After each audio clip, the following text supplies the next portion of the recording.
ಗಾಜಲ್ದಿನ್ನೆ ಗ್ರಾಮದ ಏನು ಮುನಿಯಪ್ಪ ಅನ್ನೋರ್ದು ಒಂದು ವಿಡಿಯೋ ವೈರಲ್ ಆಗಿ ಒಂದು ಸೋಷಿಯಲ್ ಜಾಲತಾಣಗಳಲ್ಲಿ ಹರಿದಾಡ್ತಿತ್ತು.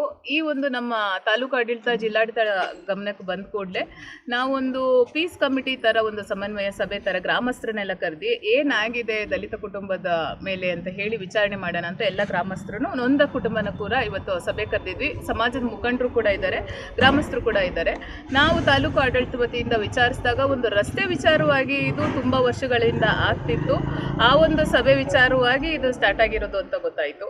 ಅದು ಬಿಟ್ಟರೆ ಗ್ರಾಮದಲ್ಲಿ ಯಾವುದೇ ಆಗಲಿ ರಸ್ತೆ ವಿಚಾರ ಕಾನೂನಿನಲ್ಲಿ ನಕಾಶೆ ಪ್ರಕಾರ ಇದ್ದರೆ ಪಂಚಾಯಿತಿ ವ್ಯಾಪ್ತಿ ಪಡೋದು ಇಒ ಅವರು ಅದನ್ನು ಪರಿಶೀಲಿಸ್ತಾರೆ. ಸರ್ವೆ ನಂಬರ್ ಆದರೆ ನಾವು ರೆವೆನ್ಯೂ ಡಿಪಾರ್ಟ್ಮೆಂಟ್ ಅವರು ಪರಿಶೀಲಿಸ್ತೀವಿ.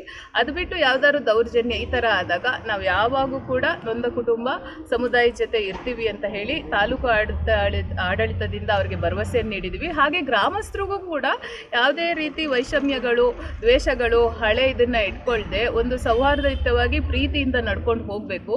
ಕೇವಲ ಜಗಳಗಳು ಈ ಥರ ಮಾಡ್ಕೊಳ್ಳೋದ್ರಿಂದ ಗ್ರಾಮದಲ್ಲಿ ಒಂದು ಶಾಂತಿ ನೆಮ್ಮದಿ ಇರೋದಿಲ್ಲ ಅಂತ ಹೇಳಿ ತಿಳುವಳಿಕೆ ಹೇಳಿ ಎಲ್ಲರೂ ಕೂಡ ಒಪ್ಪಿದ್ದಾರೆ. ಹಾಗಾಗಿ ಇದೊಂದು ಶಾಂತಿಯುತವಾಗಿ ಎಲ್ಲರೂ ಒಪ್ಪಿಗೆ ಮೇಲೆ ಒಂದು ಸಂದಾಯ ಸಭೆ ಥರನೂ ಆಗಿ ಅವ್ರ ಅಹವಾಲು ಏನಿದೆ ಅದನ್ನು ಸ್ವೀಕರಿಸಿದ್ದೀವಿ. ಈಗ ಅವ್ರಿಗೂ ಕೂಡ ಅದರಿಂದ ಸಮಾಧಾನ ಸಿಕ್ಕಿದೆ ಅಂತ ಈ ಮೂಲಕ ತಿಳಿಸ್ತೀವಿ. ಹಾಗಾಗಿ ಈಗ ಯಾವುದೇ ರೀತಿ ಸಮಸ್ಯೆ ಇರೋದಿಲ್ಲ ಅಂತ ತಿಳಿಸ್ಬೋದು.